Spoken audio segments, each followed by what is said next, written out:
right, so the next project here on the Shovelhead is I'd like to drop the rear end of this down just a bit. You can see how much tire is showing there. You can see how much the tire is away from the back of the rear fender there. We're gonna go old school on this one. We're gonna take the shocks off and take the shocks apart.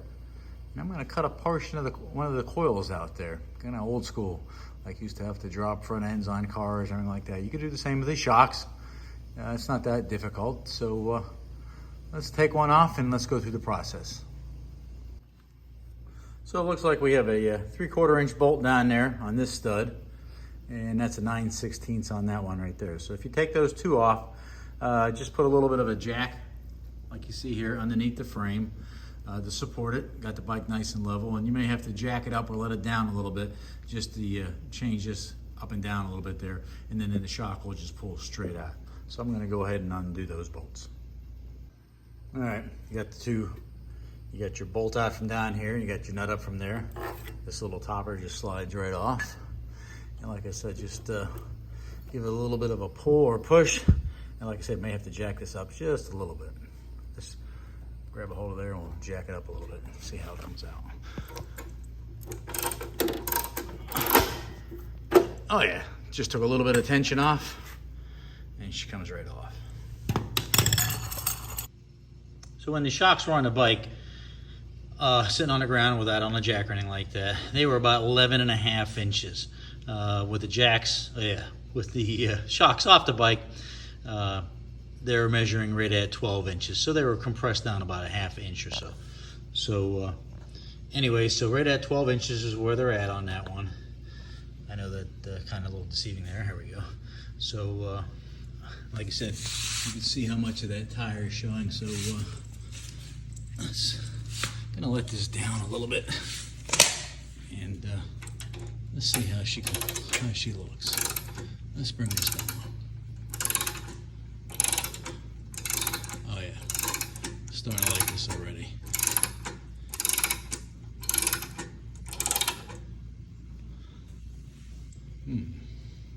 That's pretty nice right there, because you know it's gonna come down some when you sit on there. So let's measure that and see where we're at between here and here. So I just took a tape measure and measured it between those two distances there. And right now, from the center of that to the center of that, you're looking at about 10.5 inches. So that's about a 10.5 inch profile. I think that gives it a really nice look. So that really dropped it down nice. So, if the shocks were compressed they're 12 inches, not on the bike, compressed they were at 11.5, need to come down about probably at least 3/4 to an inch or so. So I think we're just gonna go take these shocks apart. Let's take a portion of a top coil off, maybe a trial and error, putting them back on the bike and see where they sit at. All right, let's get into this next with the shocks.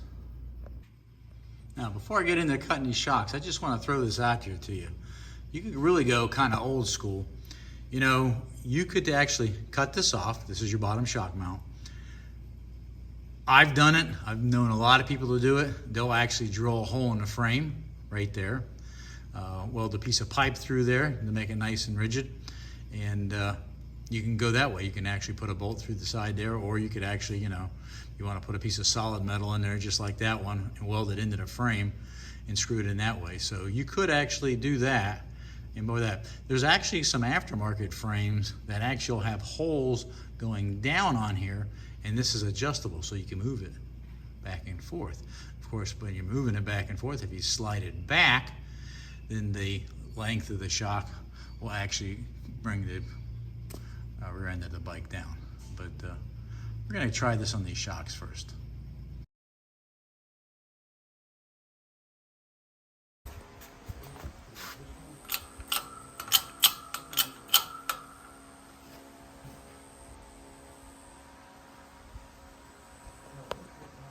All right, a little bit of change of plans. So I stopped the video there when I was fixing to take apart those shocks as you've seen there.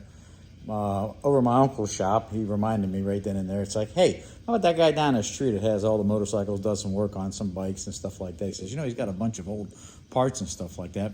Maybe he has a set of shocks down there. I was like, well, you know what? Let's go down there real quick and see if he has anything. And sure enough, the guy had actually a set of shocks, and they were like 11-inch shocks. Not in great shape by any means, but they were 11-inch shocks, and the guy said, hey, if you want them, give me $5 and you could have them. I did. So we came back and I put those on the bike, and it's like, that was right at the profile I wanted. Now the shocks, like I said, you sat on them and then they really started to sink down. So the shock itself was pretty much shot. The springs were good, but the shock itself was no good. So at that point, it's like, all right, that is the size shock I want. It's about 11-inch shock. It'll come down a little when you sit on it. And I decided to go ahead and find a pair. And I found a pair through JP. I'll give you the part number down below. I think they were through V-Twin. And I've gotten other parts through V-Twin before, and they're pretty good quality stuff. So let's go ahead and put those V-Twin shocks on there, those 11-inch ones, and let's see how it looks. All right, so the quality of the shock looks to be in pretty nice shape. Good chrome job, it looks like. I did go for a solid cover instead of the exposed springs on that one. And I just thought that would be a little cleaner. All right, everything looked good on these things, so slide that one on. Let's raise this down a little bit.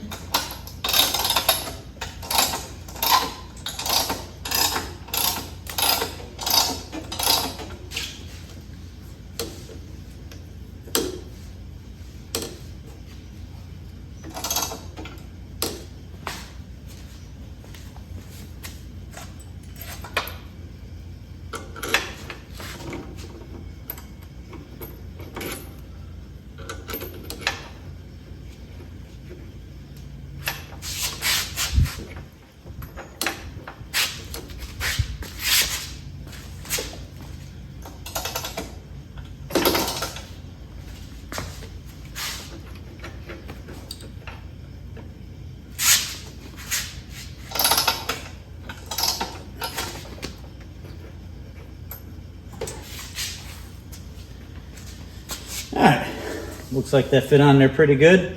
I think I'm gonna go ahead and get some blue Loctite and put it on those threads there.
And I am using a lock nut, even though I put some blue thread on there.